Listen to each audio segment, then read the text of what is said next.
When my wife's father died, my lazy wife inherited his house and $33 million. Then she kicked me out saying, "Find somewhere else to live or die, I don't care. You're useless now." Days later, the lawyer laughed. "Did you even read the will?"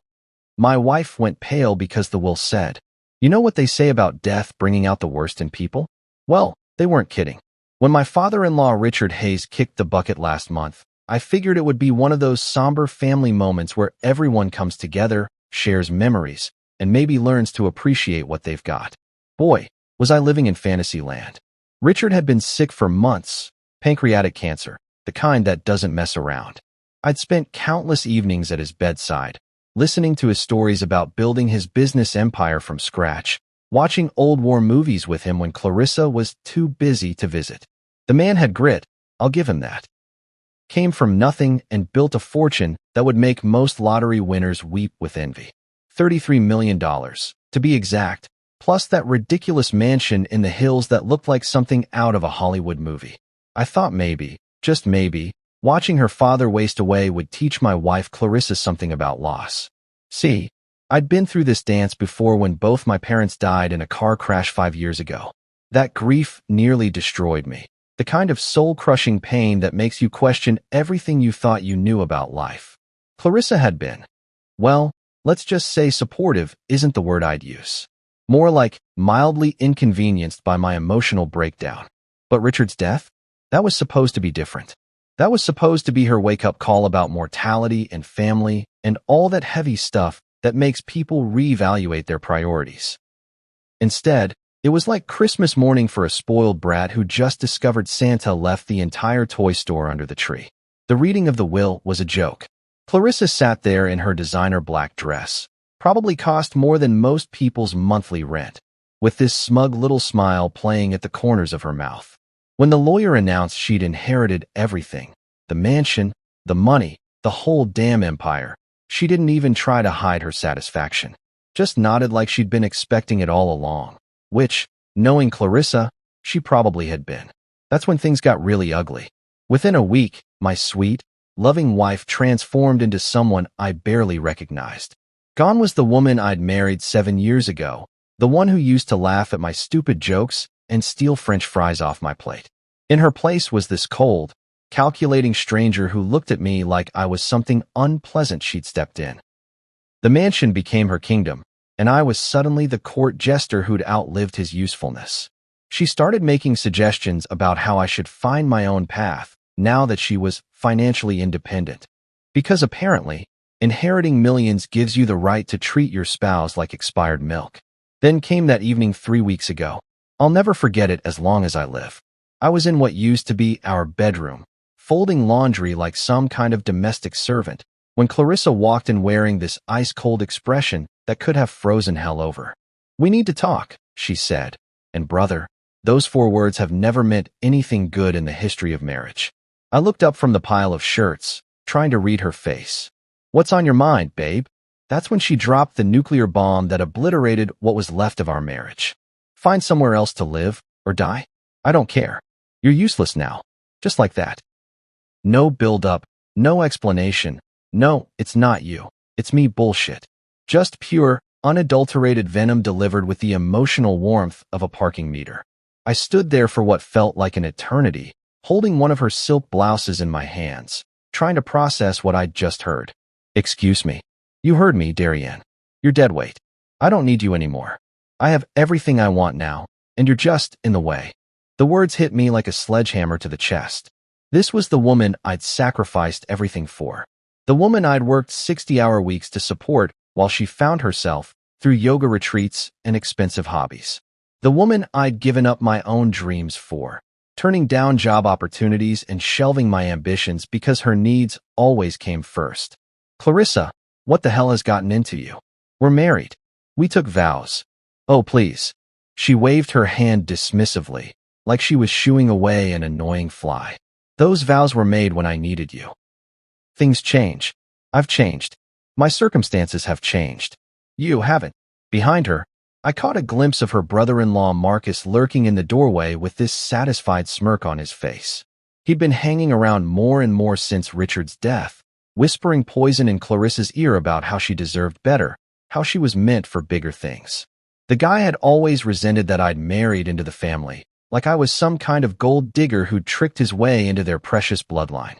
So that's it, I asked, my voice barely above a whisper. 7 years of marriage, and you're throwing me away like garbage? Don't be so dramatic. I'm giving you an out. A fresh start. Consider it a favor. A favor. She thought destroying my life was a favor. That night, while Clarissa was out celebrating her new independence with Marcus and their country club friends, I packed my entire life into 2 beat-up suitcases and a cardboard box full of photos and mementos. 7 years of shared memories, reduced to 3 containers that barely filled the trunk of my old Honda Civic. I took one last look around the mansion that had never really felt like home anyway. The marble floors, the crystal chandeliers, the pristine white furniture that screamed, "Don't touch anything." It was all hers now. The woman who'd once promised to love me in sickness and in health, for richer or poorer, had just proven those words meant absolutely nothing when push came to shove. As I loaded my pathetic belongings into the car, I couldn't help but think about all the compromises I'd made, all the pieces of myself I'd given up to make her happy. The promotion I'd turned down because it would have meant relocating. The friends I'd lost touch with because Clarissa didn't approve of them. The hobbies I'd abandoned because they weren't sophisticated enough for her social circle. And for what? To be discarded the moment I was no longer useful? The worst part wasn't even the betrayal. It was the casual cruelty of it all. She didn't even have the decency to pretend it was difficult for her. No tears, no apologies, no acknowledgement of what we'd shared. Just cold, calculated dismissal, like I was an employee being laid off from a job I'd never applied for. As I drove away from that mansion for what I thought would be the last time, I caught a glimpse of Clarissa in the rearview mirror, standing in the doorway with her arms crossed, watching me leave like she was making sure the garbage truck had properly collected the trash. That image burned itself into my memory. My wife of 7 years, the woman I'd loved more than life itself, making absolutely certain that the man she'd deemed useless was finally out of her perfect new life. I had no idea that in just a few short weeks, that same image would come back to haunt her in ways she never could have imagined. Let me tell you about rock bottom. It smells like industrial-strength disinfectant mixed with the broken dreams of every poor bastard who's ever checked into the Sunset Motor Lodge. And brother, I was now the latest addition to that illustrious club of life's spectacular failures. The place looked exactly like what you'd expect from a joint that charged $39 a night and had a flickering neon sign that only managed to spell out Sue ETMOL on a good day. The parking lot was a graveyard of beat-up cars and questionable life choices, and mine fit right in with the rest of the automotive disasters.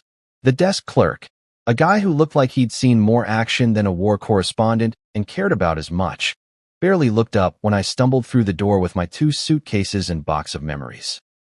He just slid a key across the counter and grunted something that might have been room 12 or move your car. Honestly, the guy's communication skills weren't exactly Harvard level. Room 12 turned out to be a masterpiece of budget hospitality. The carpet was this charming shade of "what the hell happened here," and the wallpaper was peeling like a bad sunburn. The bed looked like it had been through more relationships than a Hollywood starlet, and the bathroom, well, let's just say I've seen crime scenes that were more inviting. But here's the kicker. This dump was paradise compared to the emotional wasteland I was living in.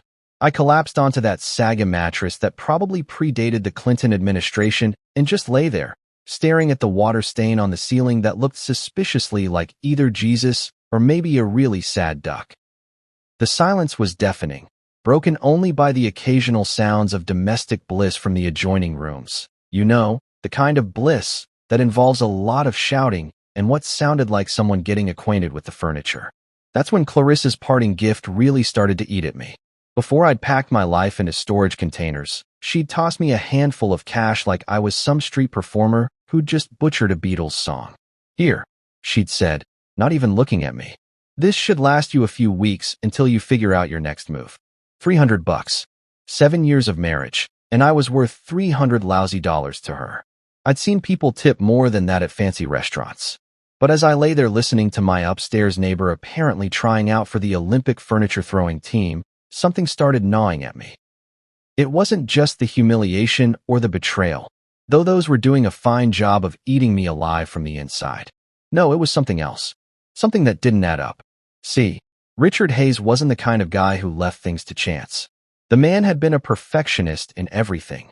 His business, his investments, hell, even the way he organized his sock drawer was like something out of a military handbook.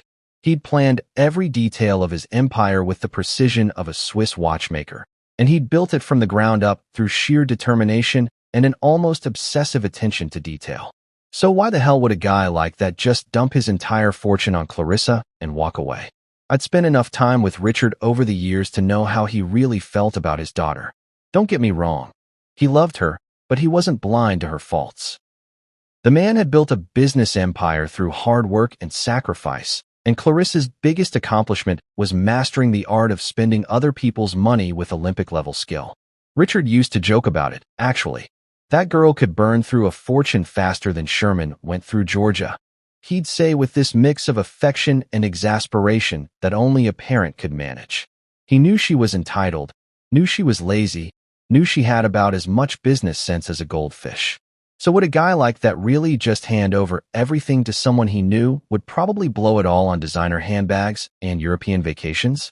The more I thought about it, the more it bugged me. Richard had always been kind to me.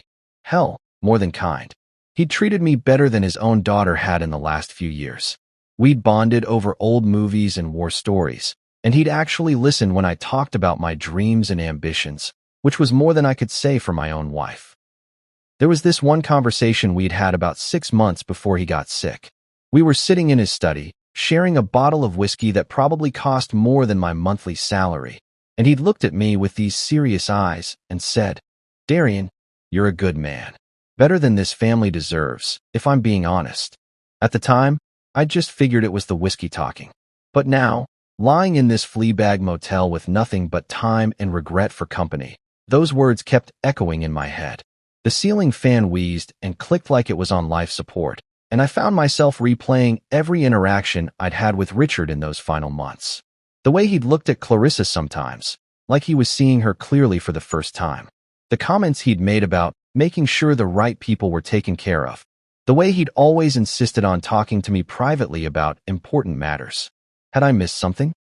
Had there been signs I was too caught up in my own misery to notice? By 3 in the morning, I'd managed to convince myself I was losing it. Grief and desperation were making me see conspiracies where there were none. Clarissa had inherited everything fair and square, and I was just the discarded husband looking for some kind of cosmic justice that didn't exist in the real world. But when dawn finally crawled through those moth-eaten curtains, bringing with it the cheerful sounds of traffic and human misery, I made a decision. Call it curiosity, call it desperation, call it the last pathetic gasps of a man who'd lost everything. I was going to find out the truth. With the few dollars I had left after paying for another night in paradise, I dug out my phone and looked up the number for Charles Whitmore, Richard's longtime attorney. The man had been handling the Hayes family legal affairs for over 20 years, and if anyone knew the real story behind Richard's will, it would be him. My hands were shaking as I dialed the number. This was probably going to be the most embarrassing phone call of my life. The pathetic ex-son-in-law fishing for scraps, hoping against hope that maybe there was some kind of mistake, some tiny loophole that might throw me a lifeline. But something deep in my gut told me this wasn't over. Richard Hayes had been too smart, too careful, too damn strategic to leave his life's work in the hands of someone he knew would destroy it. And if I was right, if there was more to this story than Clarissa's triumphant inheritance, then maybe, just maybe, the man she'd called useless was about to prove just how wrong she'd been. The phone rang once, twice, 3 times. When Charles Whitmore's receptionist finally answered, I took a deep breath and stepped into what I hoped wasn't just another dead end, but the beginning of something that might just change everything. Charles Whitmore's office was the kind of place that screamed old money from every mahogany-paneled surface. Walking through those doors felt like stepping into a different century, where handshake deals actually meant something and lawyers wore 3-piece suits because it was Tuesday, not because they were trying to impress anyone. The receptionist, a silver-haired woman who looked like she'd been guarding the gates of legal wisdom since the Eisenhower administration, informed me that Mr. Whitmore could see me immediately. That should have been my first clue that something was up. In my experience, lawyers don't just drop everything for broke guys who smell like cheap motel soap and desperation. But Charles? He greeted me like I was the prodigal son returning home for Christmas dinner. Darian, my boy. He practically jumped up from behind his massive desk, which was covered in more legal documents than a Supreme Court case. I've been trying to reach you for weeks. Your wife told me you'd left town. I stopped dead in my tracks. She told you what? Said you'd packed up and moved to, where was it? Arizona? Nevada? Somewhere out west, anyway. Said you wanted a fresh start after Richard's passing and didn't want to be contacted about any legal matters. The blood in my veins turned to ice water. That lying, scheming, backstabbing which had been intercepting my mail, screening my calls, basically erasing me from existence while she played queen of the castle. I should have been furious, but honestly, I was almost impressed by the sheer audacity of it all. Charles, I said, trying to keep my voice steady, I've been staying at the Sunset Motor Lodge about 15 minutes from here. I never left town, and I sure as hell never told anyone I didn't want to be contacted. The old lawyer's eyebrows shot up so high they practically disappeared into his hairline. He walked over to a filing cabinet that looked like it could survive a nuclear blast and pulled out a thick manila folder with Richard's name on it. Son, we need to talk. And I mean right now. He gestured to the leather chair across from his desk, the kind of chair that probably cost more than my car and felt like sitting on a cloud made of butter and good intentions. Charles settled behind his desk with the folder in front of him, looking at me like he was about to deliver news that would either make my day or ruin my life. Darian, what exactly did Clarissa tell you about her father's will? That she inherited everything. The mansion, the money, the whole $33 million empire. Pretty cut and dried, according to her. Charles made a noise that sounded like a cross between a chuckle and a snort. Cut and dried. That's rich. He opened the folder and pulled out what looked like the original will, thick, official-looking papers with more seals and signatures than a peace treaty. Let me ask you something, son. Did you actually see this alleged will? Were you present at the reading? I thought back to that day. Clarissa had come home from the lawyer's office practically glowing with satisfaction, waving some papers around like she'd just won the lottery. But now that I really thought about it, no, I admitted. She said it was family business. That since I wasn't a blood relative, I didn't need to be there. She brought home copies of some documents, but I never saw the actual will. Copies. Charles shook his head like I'd just told him I'd bought the Brooklyn Bridge from a guy in a trench coat. Of course she did. He turned the will around so I could see it, and my heart started pounding like I'd just run a marathon. Even upside down, I could see my name mentioned multiple times throughout the document. Darian, according to Richard's actual last will and testament, the one he signed, witnessed, and notarized in this very office, you are the primary beneficiary of his estate. The words hit me like a freight train carrying a cargo of disbelief. I'm sorry, what? The mansion, 70% of his liquid assets, controlling interest in his business holdings. It's all yours, son. Every last penny of it. I stared at the document like it was written in ancient Sumerian. But Clarissa said. Clarissa was left $10 million, Charles continued, flipping through the pages. A very generous inheritance, mind you, but it came with conditions. What kind of conditions? Charles adjusted his reading glasses and found the relevant section. The bequest to Clarissa Hayes Morrison is contingent upon her treatment of her husband, Darian Morrison, following Richard's death. Should she fail to honor the bonds of marriage and treat her husband with the respect and dignity he deserves, said bequest shall be null and void, and those assets shall revert to the primary beneficiary. My mouth went dry. You're telling me that by throwing me out like yesterday's garbage, she forfeited her entire inheritance? That's exactly what I'm telling you.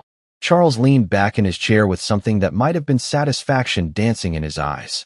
Richard was very specific about this clause. He'd watched his daughter's behavior over the years, seen how she treated you, and he wanted to ensure that his money didn't enable her to become an even worse person than she already was. I felt like I was having an out-of-body experience. This is insane. Why didn't she know about this? Oh, but she did. Charles pulled out another document. A receipt showing that Clarissa had been provided with a complete copy of the will 3 days after the funeral. She received the full, unredacted will. She chose to ignore the conditions, probably thinking they were just her father's way of being dramatic from beyond the grave. So she gambled with $10 million and lost. Spectacularly. Charles couldn't hide his grin anymore. Richard always said his daughter was too arrogant for her own good. Turns out he was right. I sat there in stunned silence, trying to process what I was hearing. The woman who had called me useless, who had thrown me out like I was nothing more than unwanted furniture, had just handed me a fortune through her own cruelty and stupidity. "There's more," Charles said, and I wasn't sure my heart could take any more revelations. "Richard left you a personal message. He recorded it about a week before he died." He pulled out an old-fashioned tape recorder, the kind they probably used during the Nixon administration, and pressed play. Richard's voice filled the room, weak from illness but unmistakably determined. "Darian, if you're hearing this, it means my daughter has shown her true colors. I'm sorry, son. I tried to raise her better, but some people are just born selfish. You've been more of a family to me these past few years than she ever was. Take care of what I've built. Use it wisely. And don't let her guilt you into giving her a damn penny." She made her choice. The recording ended, and I sat there feeling like I'd just been hit by emotional lightning. In the span of 20 minutes, I'd gone from being a discarded husband living in a Fleabag motel to the heir of a multi-million-dollar empire. Charles was watching me carefully, probably wondering if I was going to pass out or start laughing maniacally. Honestly, I was considering both options. "So what happens now?" I finally managed to ask. "Now," Charles smiled like a shark who'd just spotted a school of particularly tasty fish. "Now we make this official. We freeze Clarissa's access to any funds she's already touched, transfer everything into your name, and watch as the woman who called you useless realizes just how spectacularly she's screwed herself." For the first time in weeks, I smiled. A real, genuine smile that came from somewhere deep inside my chest. "Charles," I said, "let's get started. You know that feeling when you're about to drop the hammer on someone who absolutely deserves it? That sweet, almost intoxicating moment when karma finally decides to clock in for work after taking the world's longest coffee break? Yeah, that's exactly where I was sitting in Charles Whitmore's office, signing documents that were about to turn my cheating, lying, gold-digging wife's world upside down. "I need you to understand," Charles said, his pen hovering over what looked like enough legal paperwork to choke a horse. "Once we set this in motion, there's no going back. Clarissa will lose access to everything. The accounts, the credit cards, the house, all of it. Are you absolutely certain this is what you want?" I thought about those 3 weeks in the Sunset Motor Lodge, listening to the sounds of other people's broken dreams through paper-thin walls.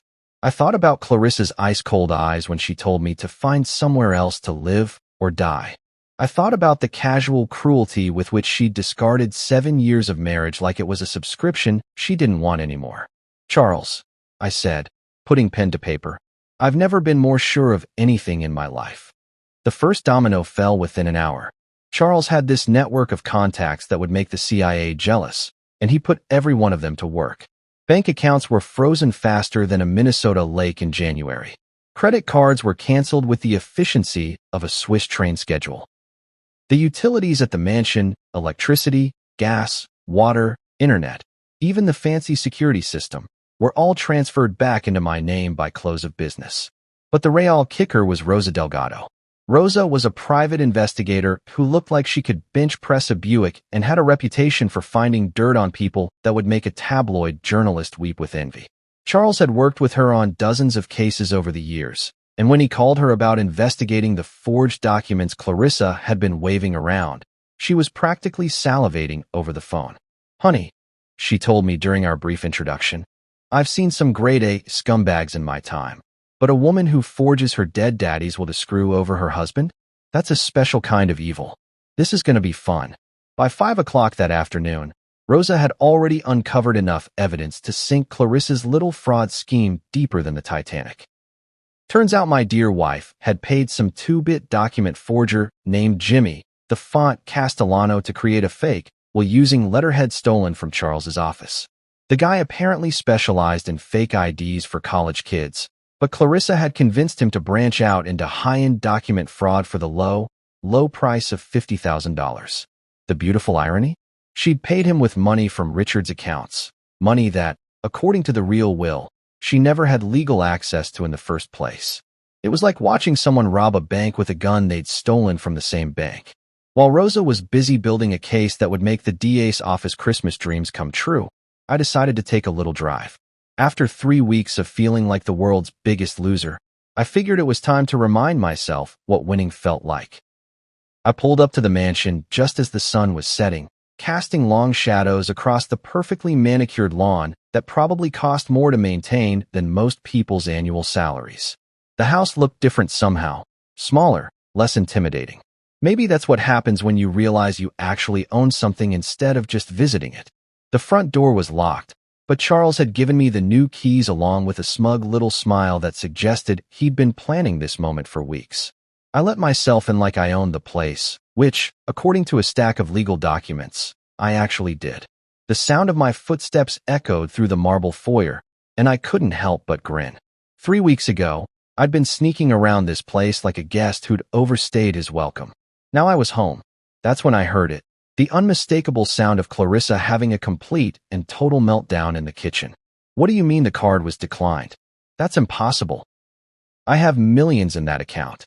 I followed the sound of her voice, finding her standing next to the granite kitchen island with her phone pressed to her ear and her face red with the kind of fury that usually precedes someone getting slapped with a restraining order. Yes, I'll hold. She snapped at whatever poor customer service representative had drawn the short straw. She was wearing one of her designer outfits, the kind that cost more than most people's cars, but her usual perfect composure was cracking like cheap paint. That's when she noticed me standing in the doorway, and her face went through more color changes than a mood ring in a lightning storm. Darian. Her voice was small, confused, like she was seeing a ghost. What are you doing here? I live here, I said, pulling out the keys and jingling them just to watch her face contort with confusion. Remember? This is my house. Your house? What the hell are you talking about? I inherited. You inherited jack shit, Clarissa. I walked over to the kitchen counter and leaned against it like I owned the place, which I did. Turns out your daddy left you a nice little allowance, but it came with strings attached. Strings you cut the moment you decided I was useless. Her phone was still connected to customer service, and I could hear a tinny voice asking if she was still there. She hung up with the kind of violence usually reserved for fly swatters and tennis rackets. That's impossible. I read the will. Everything was left to me. You read a forgery, sweetheart. A really expensive, really illegal forgery that's about to land you in more trouble than a turkey at Thanksgiving dinner. The color drained from her face like someone had pulled a plug. You're lying. Am I? Check your credit cards again. Try to access your bank accounts. Hell, try to turn on the lights when it gets dark. See what happens when the electric company doesn't get paid. As if on cue, her phone started ringing. The caller ID showed her personal banker's name, and she answered it with the kind of desperation you usually see in disaster movies. Richard, thank God you called. There's been some terrible mistake with my accounts. What? Frozen? What do you mean frozen? I watched her face cycle through the 5 stages of grief in fast forward. Denial, anger, bargaining, depression, and finally, a kind of stunned acceptance that suggested her brain was finally catching up to reality. But I'm Richard Hayes' daughter. I inherited. What do you mean I need to speak to my lawyer? She hung up and stared at me like I'd just grown a second head. For the first time since I'd known her, Clarissa was completely, utterly speechless. Here's the thing, babe, I said, savoring every word like fine wine. Your father knew exactly what kind of person you were. He left you $10 million. More money than most people see in 10 lifetimes, but only if you could manage to treat your husband like a human being for 5 minutes. You couldn't even do that. Her phone rang again, then again, and again. Every bank, every credit card company, every financial institution she'd been bleeding dry was suddenly very interested in having a conversation about her account status. I headed toward the door, then stopped and turned back to her. She was still standing there in shock, her phone buzzing with the sound of her entire financial world imploding. Oh, and Clarissa? I said, my hand on the doorknob. You might want to call a lawyer. A good one. Because forgery and fraud are felonies. And I hear orange really isn't your color. As I walked out of what was now officially my house, I could hear her screaming my name behind me. But for the first time in weeks, the sound of Clarissa's voice didn't fill me with dread. It sounded like music. 2 days. That's how long it took for Clarissa's carefully constructed world of luxury and entitlement to come crashing down like a house of cards in a hurricane. And let me tell you, watching it happen was better than Christmas morning, the Super Bowl, and finding $20 in an old jacket pocket all rolled into one beautiful, karma-soaked package. I'd been staying at a decent hotel downtown. Nothing fancy, but a hell of an upgrade from the Sunset Motor Lodge and its symphony of human misery. Charles had advanced me some funds from the estate, enough to get a room with actual hot water and a bed that didn't feel like it was stuffed with broken dreams and regret. The irony wasn't lost on me that I was using Clarissa's inheritance money to pay for my temporary accommodations. My phone had been ringing nonstop since the financial apocalypse began.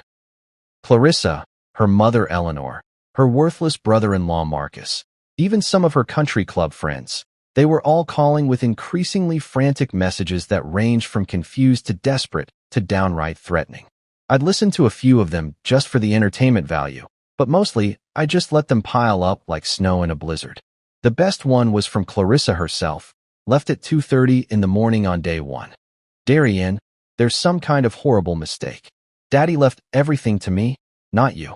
You can't seriously believe that senile old lawyer over your own wife. Call me back immediately. We need to fix this before it gets out of hand. By day two, the tone had shifted considerably. Darian, please, you have to stop this insanity. I'm still your wife, for God's sake. Whatever Charles Whitmore told you, it's wrong. Daddy would never do this to me. He loved me. I was his little girl. That one actually made me laugh out loud. Richard's little girl, who couldn't be bothered to visit him during his final months unless she needed something. But I wasn't ready to face her yet. I needed time to process everything, to wrap my head around the fact that I'd gone from motel-dwelling reject to multimillionaire in the span of 48 hours.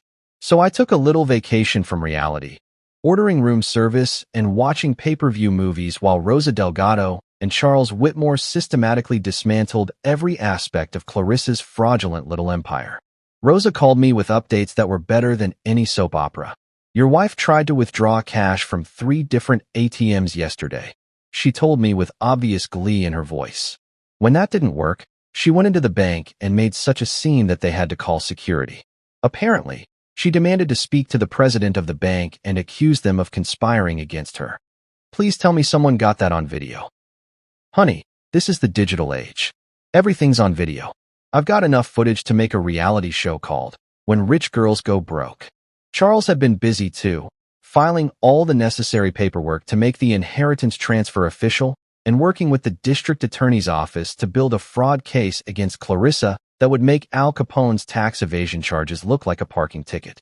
The beautiful thing about your wife, he told me during one of our daily check-ins, is that she's been so arrogant about this whole scheme that she left a paper trail a blind man could follow. She paid the forger with a check, for crying out loud. A check from Richard's account. But by the morning of day 3, I decided it was time to go home.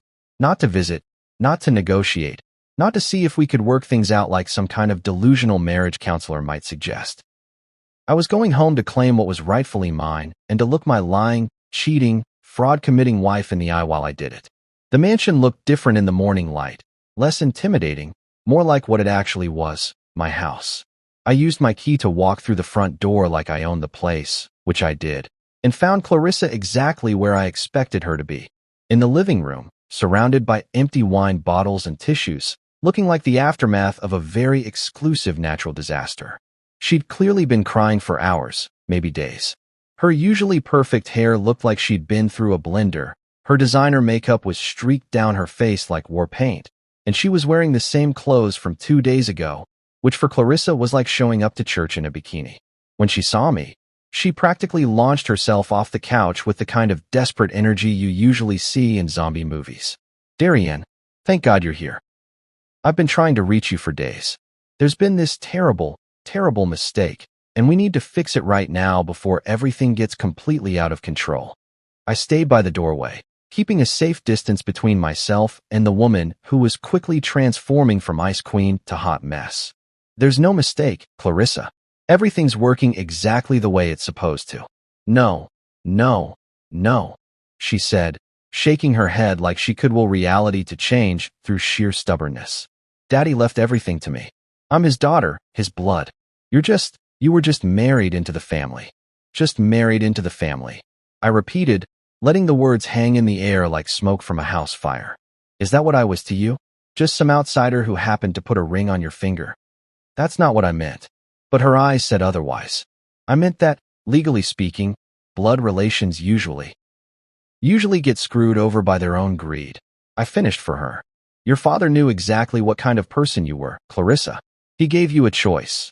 Treat your husband with basic human decency and inherit $10 million. Or be the selfish, cruel person you've always been and get nothing. You chose nothing. That's when she tried a different approach. The waterworks kicked into high gear, and suddenly she was the grieving daughter who'd just lost her father and couldn't understand how the world could be so cruel to her. I'm still your wife, she whispered, moving closer with those big, tear-filled eyes that had probably gotten her out of trouble since she was 5 years old. We took vows, Darian. For better or worse, remember? In sickness and in health. I remember, I said, pulling out my phone and opening the voice recording app. I also remember you telling me to find somewhere else to live or die because I was useless. Would you like to hear it again? I pressed play, and her own voice filled the room with all the warmth and compassion of a glacier. Find somewhere else to live or die. I don't care. You're useless now. The sound of her own cruelty playing back to her was like watching someone get slapped by their own reflection. She stood there frozen, listening to herself destroy our marriage with surgical precision. That wasn't. I was upset. I wasn't thinking clearly. You can't judge our entire marriage based on one moment. I laughed, and it wasn't a pleasant sound. Clarissa, you spent 3 weeks treating me like garbage. You told everyone I'd left town so they wouldn't contact me about legal matters. You forged legal documents and committed fraud. This wasn't one moment. This was who you really are when you thought you held all the cards.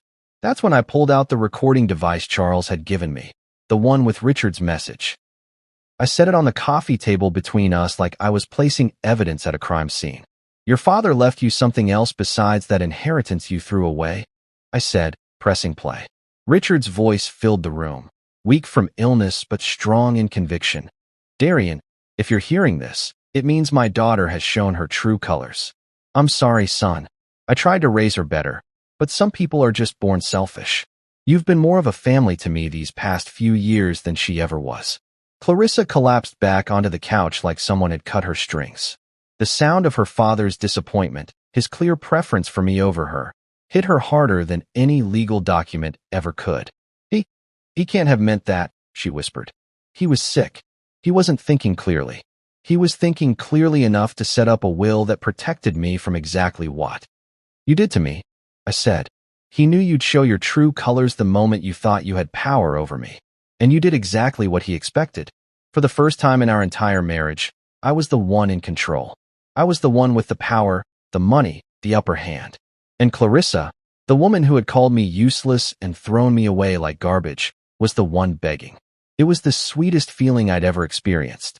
Just when I thought the circus couldn't get any more entertaining, the ringmaster herself decided to make a grand entrance. Eleanor Hayes, Clarissa's mother and the undisputed queen of looking down her nose at people she considered beneath her social status, showed up at my front door like some kind of well-dressed avenging angel with a Chanel purse and enough jewelry to fund a small country's defense budget. I was in Richard's old study, my study now, going through some of his business files when I heard the commotion downstairs. Actually, commotion might be putting it mildly. It sounded more like someone was trying to stage a hostile takeover of my foyer, complete with shouting, dramatic gestures, and what I could only assume were threats involving expensive lawyers and social ruin. Where is he? Eleanor's voice carried through the mansion like she was addressing the Roman Senate. Where is that opportunistic little weasel who's trying to steal my daughter's birthright? Charming. Always nice to know what your in-laws really think of you. I made my way downstairs to find Eleanor standing in the middle of the living room like she was posing for a portrait entitled Rich Woman Having a Meltdown. She was wearing one of those outfits that screams, I have more money than God, and I want everyone to know it. A designer suit that probably cost more than most people's cars, pearls that looked like they could choke a horse, and enough diamonds to blind a small aircraft. Clarissa was hovering nearby, looking like a scolded child who'd called mommy to fix her problems.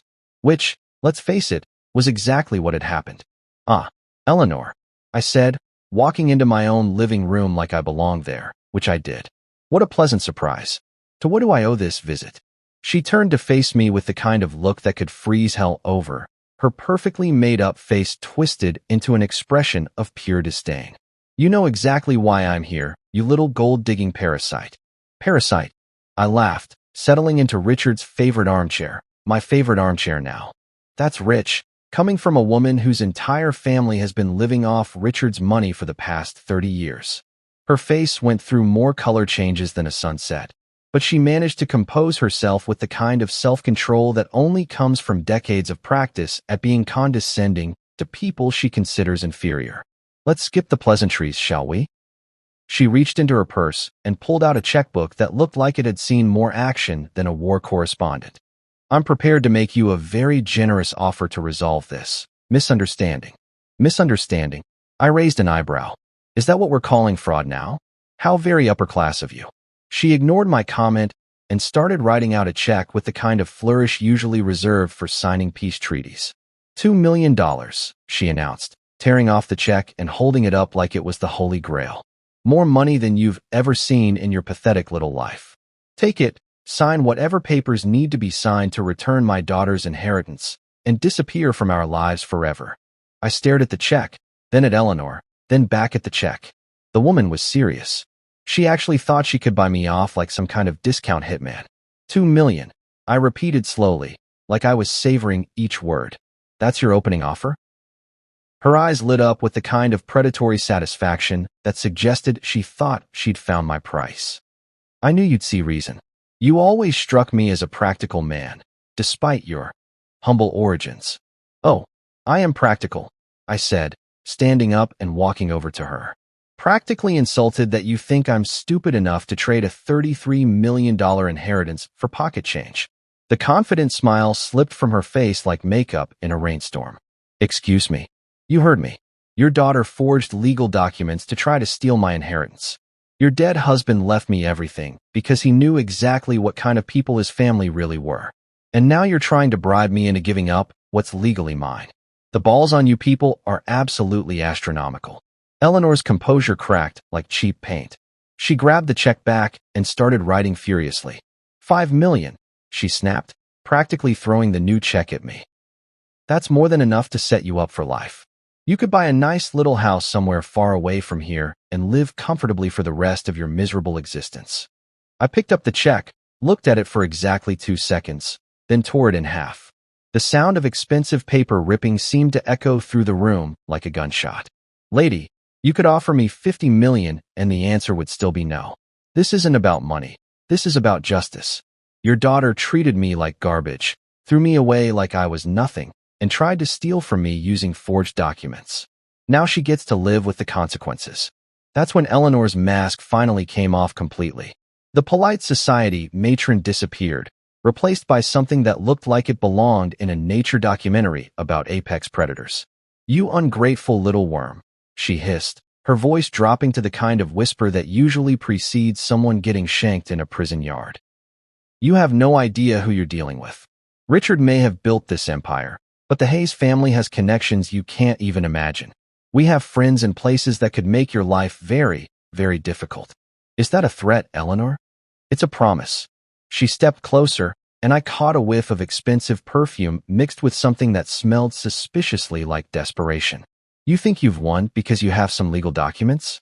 Money and power are about more than paperwork, you pathetic little man. They're about influence, connections, the ability to make problems disappear." She paused for dramatic effect, clearly expecting me to start trembling with fear or begging for mercy. Instead, I just stood there looking mildly amused, which seemed to piss her off even more. "Richard built his fortune through some very questionable business practices," she continued, her smile returning with the kind of cold satisfaction that suggested she thought she'd just played her ace. "Offshore accounts, shell companies, payments to people who prefer to remain anonymous. The kind of business dealings that attract attention from federal agencies, if you know what I mean." Now she had my attention. "What are you saying?" I'm saying that if the right people started looking into Richard's financial history, they might find some very interesting irregularities. The kind of irregularities that could tie up an estate in legal proceedings for years, maybe decades. The kind that could result in asset forfeiture, criminal investigations, maybe even prison time for anyone foolish enough to benefit from ill-gotten gains. My blood ran cold. Was she talking about money laundering, tax evasion, or something even worse? Of course, Eleanor continued, clearly enjoying the look of concern that must have crossed my face. These are just rumors. Whispers. The kind of thing that would never see the light of day if reasonable people could reach a reasonable agreement. She pulled out her checkbook again, this time writing with slow, deliberate strokes. $10 million, she said, holding up the check like it was a peace treaty. Take the money, sign the papers, walk away clean. Because if you don't, I promise you'll spend the rest of your life wishing you had. I stared at the check, then at Eleanor's smug face, then at Clarissa, who was watching this whole exchange like it was a tennis match where her entire future depended on the outcome. For the first time since this whole mess started, I felt a flicker of doubt. What if Eleanor was telling the truth? What if Richard's empire really was built on something illegal? What if I was about to inherit a fortune that would destroy my life instead of saving it? But as I stood there in that room, surrounded by the wealth and luxury that Richard had built through decades of hard work, I realized something important. Eleanor Hayes was desperate. Desperate people say desperate things, make desperate threats, and desperate promises. And if there's one thing I'd learned from my years of being married into this family, it's that desperate rich people are often the most dangerous kind.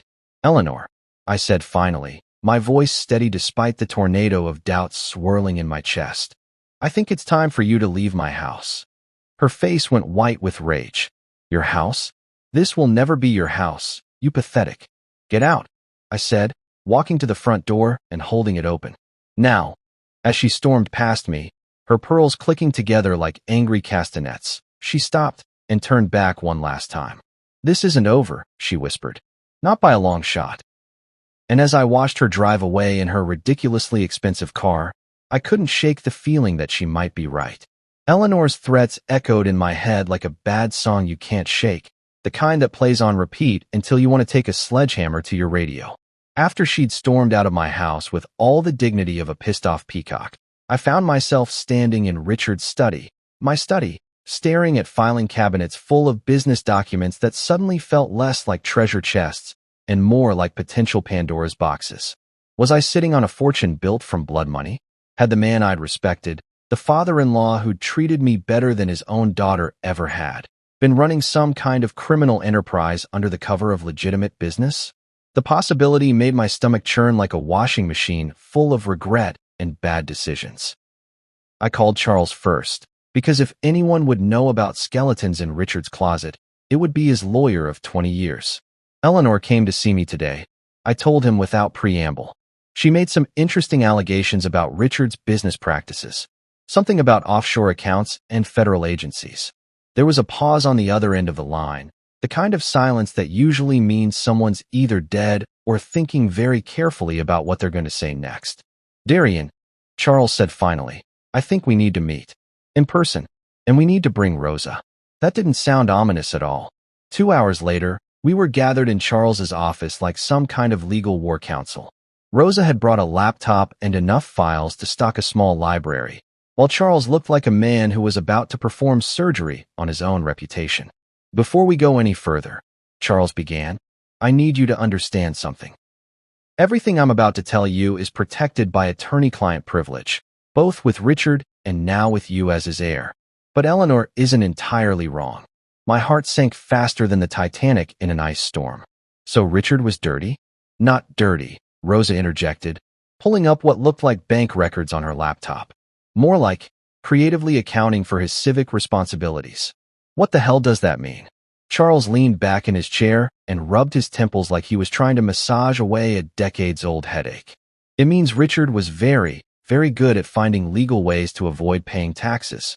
Offshore shell companies, creative consulting contracts, payments to entities that existed primarily on paper. Nothing illegal, mind you, but definitely operating in the gray areas of financial law. Rosa turned her laptop around so I could see the screen. It showed a web of interconnected companies with names like Hayes International Consulting and Meridian Holdings LLC and Apex Strategic Solutions, the kind of generic business names that sound important but don't actually tell you what the hell they do.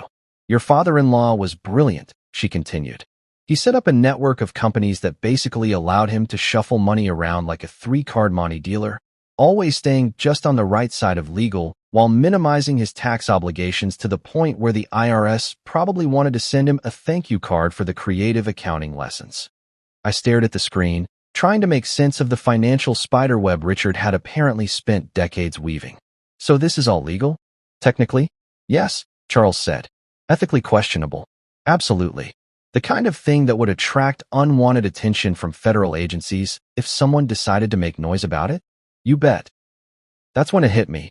Eleanor wasn't threatening to expose criminal activity. She was threatening to expose aggressive tax avoidance strategies that, while legal, would tie up Richard's estate in investigations and audits for years. She was trying to make my inheritance so toxic that I'd walk away just to avoid the hassle. So what you're telling me, I said slowly, is that Richard was basically a financial ninja who figured out how to legally screw the government out of tax money, and Eleanor's threatening to rat him out to cause me headaches? In layman's terms? Pretty much, Rosa grinned. Your father-in-law was playing 4D chess, while everyone else was playing checkers. But something still bothered me. If this is all above board, why would Eleanor think it could destroy me? Why would she be so confident that exposing it would get me to back down? Charles and Rosa exchanged a look that made my anxiety spike like a heart monitor in an emergency room. Because, Charles said carefully, there's one more thing you need to know. He pulled out another folder, this one thicker than the others and sealed with enough legal tape to suggest its contents were either extremely important or extremely dangerous. 3 months before Richard died, he came to see me, not about his will, not about his medical condition, but about this. He gestured to the sealed folder. He said he'd been contacted by someone from the Treasury Department, someone asking questions about his business practices. The room suddenly felt about 20 degrees colder. What kind of questions? The kind that suggests someone had been looking very closely at his financial activities for a very long time, Rosa said. The kind that suggests maybe Richard's creative accounting had finally attracted the wrong kind of attention. But here's the thing, Charles continued, breaking the seal on the folder with the solemnity usually reserved for reading last rites. Richard wasn't worried about the investigation. In fact, he seemed almost relieved. He pulled out a stack of documents that looked official enough to make my palms sweat. Treasury Department letterhead, FBI insignias, the kind of government paperwork that either means you're about to get a medal or about to get arrested. Darian, Charles said, looking me straight in the eye. Richard had been working with federal authorities for over 2 years. Everything you're inheriting, the money, the businesses, all of it, was part of an authorized operation to track down actual money launderers and tax evaders. I felt like someone had just told me that gravity was optional and the sky was actually purple. You're telling me Richard was an undercover agent? Not exactly, Rosa said, taking over the explanation with the kind of enthusiasm that suggested she'd been dying to tell this story. More like a very well-compensated informant. The Fed suspected that some of Richard's business associates were using similar shell company setups for actual criminal purposes, drug money, human trafficking, the really nasty stuff. They needed someone on the inside who understood how these financial networks operated. She pulled up another screen on her laptop, this one showing what looked like an organizational chart that would make a conspiracy theorist weep with joy. For 2 years, Richard fed information to the Treasury Department and the FBI about suspicious financial activities in his business circles. Every questionable transaction, every shady deal, every offshore account that smelled fishy, he documented it all and handed it over to the authorities. Charles leaned forward, and for the first time since I'd known him, the old lawyer looked genuinely excited. The beautiful part is that Eleanor has no idea. She thinks she's threatening to expose Richard's crimes, but what she'd actually be exposing is a federal investigation that resulted in the arrests of 15 major financial criminals and the seizure of over $100 million in illegal assets. I sat there in stunned silence, trying to process the fact that my supposedly crooked father-in-law had actually been Batman in a business suit, fighting financial crime from the inside, while maintaining the perfect cover of a slightly shady businessman. So when Eleanor threatens to expose Richard's dark secrets, I said slowly, she's actually threatening to expose herself as the daughter of a federal informant who helped take down a criminal network? Exactly, Rosa grinned. The woman is basically threatening to shoot herself in the foot with a cannon. But even as relief washed over me like a cool breeze on a hot day, another thought occurred to me. If Richard was working with the feds and Eleanor doesn't know about it, then she's about to walk into a trap of her own making. Charles finished. And we're going to let her. For the first time in days, I smiled. A real, genuine, from the bottom of my soul smile. My father-in-law hadn't just left me a fortune, he'd left me a legacy of justice. And his family was about to learn that some games are rigged from the start. You know what they say about the best-laid plans of mice and men? Well, sometimes those plans involve wearing a wire to dinner with your lying, scheming ex-wife and her equally crooked mother while federal agents listen in from a van parked outside your house. Not exactly what I'd pictured when I signed up for marriage 7 years ago, but life has a funny way of throwing you curveballs when you're expecting fastballs. After discovering that Richard had been working with the feds, Charles made a phone call that changed everything. Within 6 hours, I was sitting across from Agent Sylvia Martinez of the FBI, a woman who looked like she could bench press a Buick and had the kind of no-nonsense attitude that made you want to confess to crimes you'd never even thought about committing. "Mr. Morrison," she said, settling into the chair across from me in Charles's office. "Your father-in-law was instrumental in helping us build cases against some very dangerous people. His cooperation led to multiple arrests and the seizure of significant criminal assets." "So I've been told," I said, still trying to wrap my head around the idea that Richard had been living a double life as some kind of financial superhero. "But what does that have to do with me?" Agent Martinez smiled, and it was the kind of smile that usually preceded someone having a very bad day. "Your wife and mother-in-law are about to make a very big mistake. They're going to try to blackmail you with information about Richard's business dealings, not knowing that everything they think they know about him is exactly what we wanted his criminal associates to believe." She pulled out a small device that looked like something out of a spy movie, the kind of wire that probably cost more than my old car and was about as sophisticated as a NASA satellite. "We'd like you to wear this during your next conversation with them. Let them make their threats. Let them try to extort you. Let them dig themselves deeper into a hole they don't even know they're standing in." I stared at the device like it might bite me. "You want me to set up my own wife?" "Mr. Morrison, your wife forged legal documents, committed fraud, and is now attempting to extort money from you using false information about federal investigations. She set herself up. We're just giving her enough rope to hang herself with." Charles leaned forward, his eyes twinkling with the kind of mischief that suggested he'd been looking forward to this moment for years. "Darian, think about it. Clarissa threw you away like garbage when she thought she had all the power. Now she's about to discover what real power looks like." That evening, I was back at the mansion, wearing a wire that felt like it was burning a hole through my chest. The FBI surveillance van was parked 3 houses down, disguised as a cable repair truck. Agent Martinez and her team were listening to every word through equipment that could probably pick up a whisper from orbit. Right on schedule, Clarissa and Eleanor showed up at my front door like a pair of well-dressed vultures circling a particularly appetizing carcass. They'd clearly coordinated their outfits. Eleanor in her usual armor of pearls and entitlement, Clarissa in a black dress that was probably supposed to make her look grieving and sympathetic, but mostly just made her look like she was attending her own funeral. "Darian," Clarissa said as I let them in. "Thank you for agreeing to see us. I know things have been difficult between us lately." "Difficult," I repeated, leading them into the living room. "Is that what we're calling attempted fraud now?" Eleanor shot me a look that could have frozen hell over twice. "Let's dispense with the hostile theatrics, shall we? We're here to discuss a mutually beneficial arrangement." They'd brought a briefcase, an actual briefcase, like we were conducting some kind of arms deal in a Cold War spy novel. Eleanor set it on the coffee table with the kind of ceremony usually reserved for signing peace treaties. "Inside this case," she announced with all the drama of a game show host, "are copies of documents that prove your precious Richard was involved in some very questionable business practices. Money laundering, tax evasion, payments to entities that the IRS would find very, very interesting. She opened the briefcase to reveal stacks of papers that looked official enough to fool someone who didn't know any better.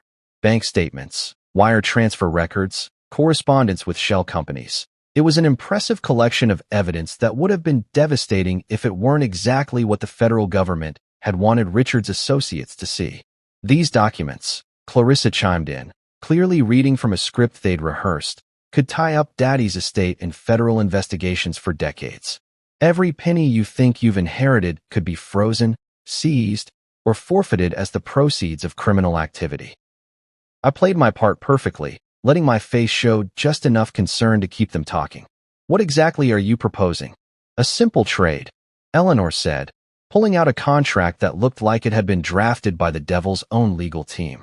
You sign over the estate to Clarissa, we make these documents disappear forever, and everyone walks away clean.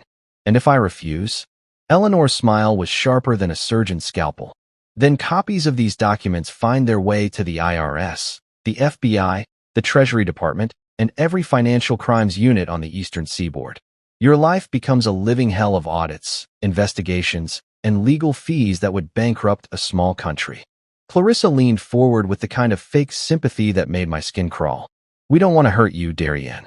We're trying to protect you from something that could destroy your life. Take the settlement, walk away with enough money to live comfortably, and forget this whole nightmare ever happened. How much? I asked, making my voice sound defeated. $5 million, Eleanor said promptly. More than generous for someone in your position. My position?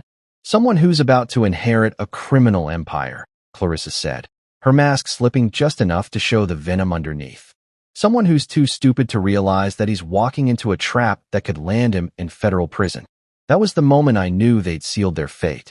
Extortion, threats, conspiracy to commit fraud. Agent Martinez was probably taking notes faster than a court stenographer on amphetamines. You know what? I said, standing up and walking to the window where I could see the fake cable truck in the distance. I think I need some time to consider your generous offer. Time. Eleanor's voice rose to the kind of pitch usually reserved for dog whistles. You don't have time. Every day you delay increases the risk that someone else discovers what we know. Maybe a week, I said, turning back to face them. Just to get my affairs in order, make sure I understand all the implications. That's when Eleanor lost it completely. The polite society matron vanished, replaced by something that belonged in a nature documentary about predatory reptiles. You listen to me, you ungrateful little parasite, she hissed, standing up so fast she knocked over her chair. We're offering you a way out of this mess, and you're going to take it. Because if you don't, I will personally make sure that your pathetic life becomes a living nightmare. I have friends in the federal government, friends who owe me favors, friends who would be very interested to know about Richard's criminal activities. Criminal activities, I repeated calmly, such as money laundering. Clarissa practically shouted. Tax evasion, conspiracy, fraud. Everything in that briefcase proves that Daddy was a criminal, and you're about to inherit the proceeds of his crimes. That's when the front door burst open like something out of an action movie. Agent Martinez and 3 other federal agents swept into the room with the kind of coordinated precision that suggested they'd done this dance before. FBI, Martinez announced, her weapon drawn but pointed at the floor. Everyone stay where you are. The look on Eleanor's face was priceless, like she'd just discovered that gravity was optional and she was about to fall upward into space. Clarissa actually screamed, a high-pitched sound that probably scared every dog in a 3-block radius. Eleanor Hayes, Martinez continued, producing handcuffs with the kind of professional efficiency that suggested she really enjoyed her job. You're under arrest for attempted extortion, conspiracy to commit fraud, and obstruction of a federal investigation. Obstruction?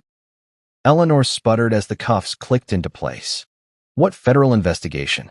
The one your husband was helping us conduct for the past 2 years, Martinez replied with obvious satisfaction. The one that resulted in multiple arrests and significant asset seizures. The one you just tried to blackmail his heir about.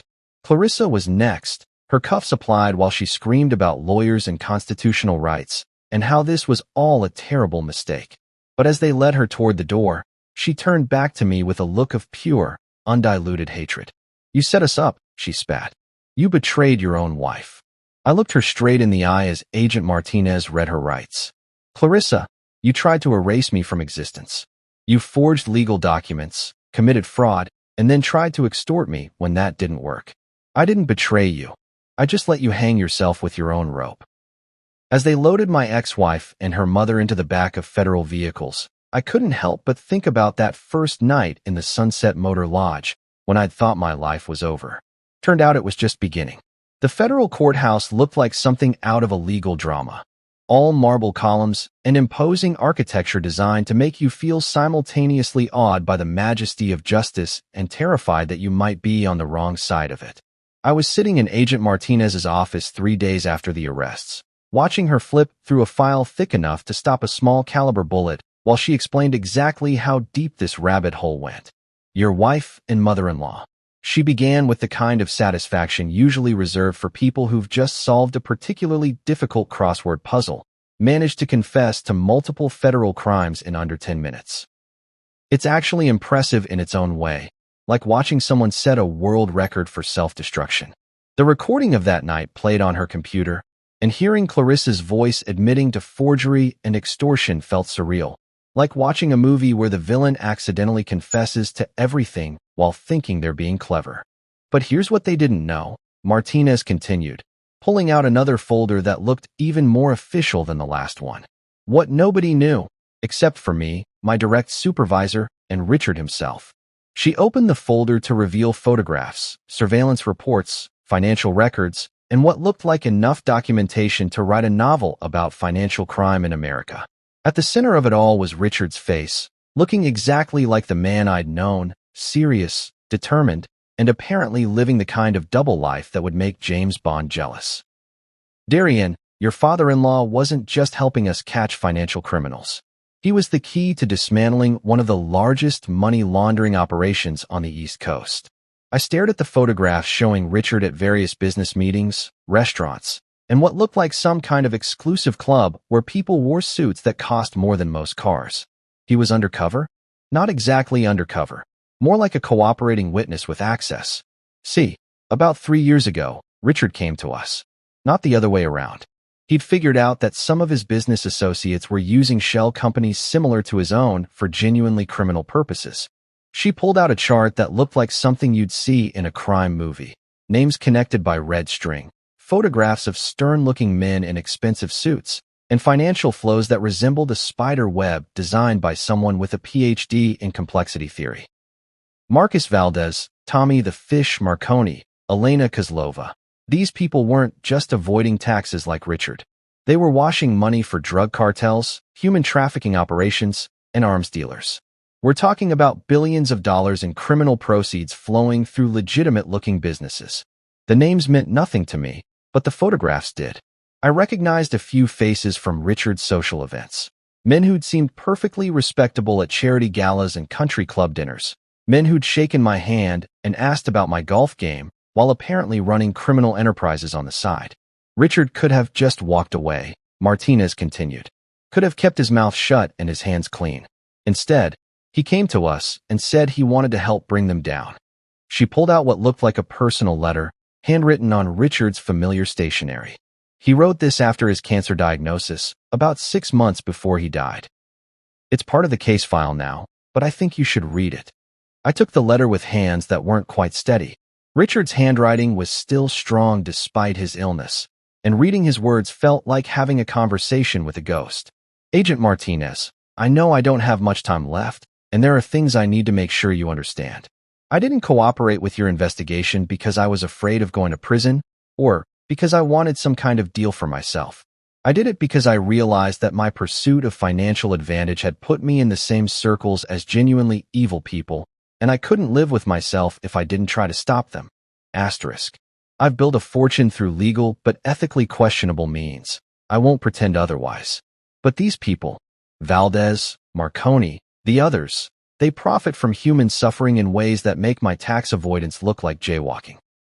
If my information can help put them behind bars, then maybe some good can come from the mistakes I've made. Asterisk. I'm leaving everything to Darian because he's the only person in my family who has genuine integrity. My daughter has become everything I hoped she wouldn't: entitled, cruel, and willing to hurt others for personal gain.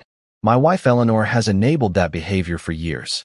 But Darian, he's a good man who deserves better than the family he married into. Asterisk. Please make sure he understands that every dollar he inherits is legitimate. Not just legally, but morally. The government has verified that all assets in my estate come from lawful sources. He doesn't need to feel guilty about benefiting from my cooperation with your investigation. He's earning it by being the kind of person worthy of inheriting it. Asterisk. Use him well, Agent Martinez. He's stronger than he knows. Asterisk. I set the letter down with tears I didn't realize I'd been holding back. Richard hadn't just left me money, he'd left me vindication. Proof that someone had seen my worth when everyone else, including myself, had written me off as useless. The beautiful irony, Martinez said with a grin that suggested she'd been saving this revelation for last, is that Eleanor's threats were completely backwards. Every criminal activity she thought she could expose Richard for was actually part of an authorized federal operation. Every shell company, every questionable transaction, every offshore account, we knew about it, approved it, and used it to build our case. She pulled out a final document, this one with Department of Justice letterhead and enough official seals to stock a government supply closet. This is a letter of commendation for Richard Hayes, recognizing his contribution to Operation Clearwater, the investigation that led to 17 arrests, the seizure of $347 million in criminal assets, and the disruption of multiple international criminal enterprises. 17 arrests, including some very big fish who are now looking at decades in federal prison. Your father-in-law's information helped us map their entire operation, track their money flows, and gather evidence that will keep them behind bars for the rest of their natural lives. I thought about Clarissa and Eleanor, sitting in federal detention right now, probably still convinced they'd been the victims of some elaborate conspiracy. The irony was delicious. They tried to blackmail me with evidence of Richard's supposed crimes, not realizing they were actually threatening to expose their own ignorance about a federal investigation that had already concluded successfully. So when Eleanor said she had friends in the federal government who would be interested in Richard's activities, she was technically correct, Martinez laughed. We were very interested in his activities. Interested enough to give him a commendation and authorize payment of $2.3 million in consulting fees for his cooperation. My head snapped up. Payment. Cooperating witnesses in financial crimes cases receive compensation for their assistance, especially when that assistance leads to significant asset seizures. Richard earned every penny of that money by risking his life to help us take down some genuinely dangerous people. She pulled out bank records showing the payments, all official and documented, all completely legitimate. So when you inherited Richard's estate, you weren't just inheriting the profits from his business empire. You were inheriting payment for his service to his country. I sat back in my chair, overwhelmed by the magnitude of what Richard had accomplished. While his family saw him as a stern businessman who'd gotten lucky, he'd actually been a patriot who'd risked everything to help bring down criminals. There's one more thing, Martinez said, her tone shifting to something more serious. The people Richard helped us arrest, some of them have associates who are still out there. Associates who might not be happy about losing $347 million and seeing their friends go to prison. A chill ran down my spine. Are you saying I'm in danger? I'm saying you should be careful. Use security, vary your routines, be aware of your surroundings. Most of these people are smart enough to know that revenge wouldn't bring their money back, but not all criminals are smart. As I left the federal building that day, I realized that Richard hadn't just left me a fortune, he'd left me a legacy. A legacy of justice, of choosing to do the right thing even when it was dangerous, of using whatever advantages you had to make the world a better place. My wife had called me useless. My mother-in-law had called me a parasite. But Richard had called me worthy. And he'd been right all along. 6 months later, the mansion didn't feel like Richard's house anymore. It felt like home. My home. I'd redecorated the place from top to bottom, replacing Eleanor's gaudy taste with something that actually reflected who I was instead of who I was supposed to impress. The library had become my office, filled with plans for my newest project, and Richard's old study was now something I was particularly proud of. The Whitmore Foundation for Family Integrity wasn't just some tax write-off charity. It was my chance to help other people who'd been screwed over by greedy relatives and manipulative spouses. Men and women who'd been discarded like yesterday's garbage when they were no longer useful. People who needed legal help to fight back against family members who thought love was conditional on bank account balances. We'd already helped dozens of cases. Wives whose husbands had hidden assets during divorce proceedings. Adult children whose parents had been manipulated into changing their wills by gold-digging caregivers. People like me, who'd been written off as worthless until they proved otherwise. Clarissa was doing 18 months in federal prison for fraud, extortion, and conspiracy. Eleanor got 2 years for the same charges plus obstruction of justice. Their letters arrived every week like clockwork, desperate pleas for forgiveness, promises that they'd changed, explanations about how prison had taught them the error of their ways. I never opened them. The woman who'd called her husband useless was probably sharing a cell with someone who'd appreciate that kind of irony. The mother-in-law who'd thought she could buy her way out of any problem had discovered that federal judges don't accept bribes or take personal checks. Sometimes I'd stand on the balcony where Richard used to watch the sunset, holding a glass of his favorite whiskey and thinking about how much had changed. The scared, broken man who'd packed his life into 2 suitcases was gone, replaced by someone who understood his own worth. Charles had been right about one thing. Sometimes the pawn really does become the king. And this king? This king wasn't interested in ruling through fear or money or manipulation. I was building something better than an empire. I was building a legacy that would have made Richard proud.